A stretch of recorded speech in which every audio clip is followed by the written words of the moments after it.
13. Tatra sthita yatno abhyasa, continuous struggle to keep them, the virtus, perfectly restrained, is practice. What is this practice? The attempt to restrain the mind in the chit form, to prevent its going out into waves. 14. Sa2 Durgakala Nirantarya Satkara Sevato Drita, Bhumi, its ground becomes firm by long, constant efforts with great love, for the end to be attained. Restraint does not come in one day, but by long continued practice. 15. Drishtanushrvakavishayavatrishnasi Vashakara Samjna Varagyam, that effort, which comes to those who have given up their thirst after objects either seen or heard, and which wills to control the objects, is non-attachment. Two motives of our actions are, 1. What we see ourselves, 2.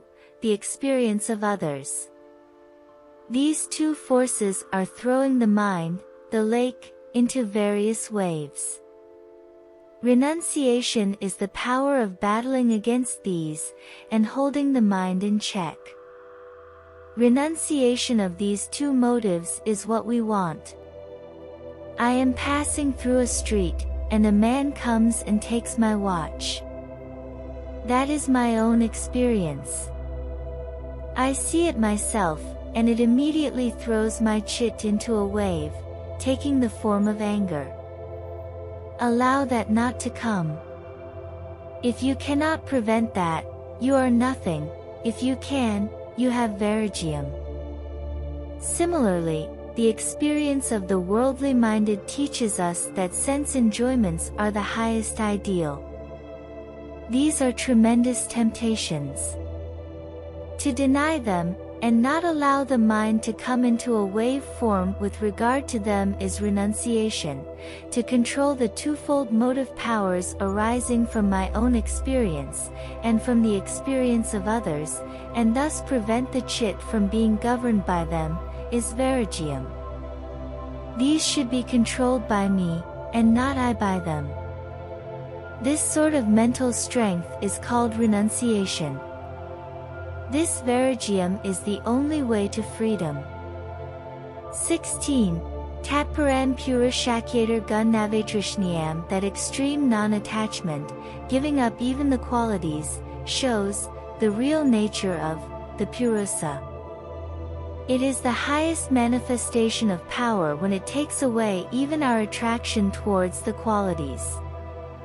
We have first to understand what the Purusa, the self, is, and what are the qualities. According to yoga philosophy, the whole of nature consists of three qualities. One is called tamas, another rajas, and the third sattva. These three qualities manifest themselves in the physical world as attraction, repulsion, and control. Everything that is in nature, all these manifestations, are combinations and recombinations of these three forces. This nature has been divided into various categories by the Sankhyas. The self of man is beyond all these, beyond nature, is effulgent by its very nature. It is pure and perfect. Whatever of intelligence we see in nature is but the reflection from this self upon nature. Nature itself is insentient. You must remember that the word nature also includes the mind. Mind is in nature, thought is in nature, from thought, down to the grossest form of matter, everything is in nature, the manifestation of nature. This nature has covered the self of man, and when nature takes away the covering, the self becomes unveiled, and appears in its own glory. This non-attachment, as it is described in aphorism 15, as being control of nature, is the greatest help towards manifesting the self. The next aphorism defines samadhi, perfect concentration, which is the goal of the yogi.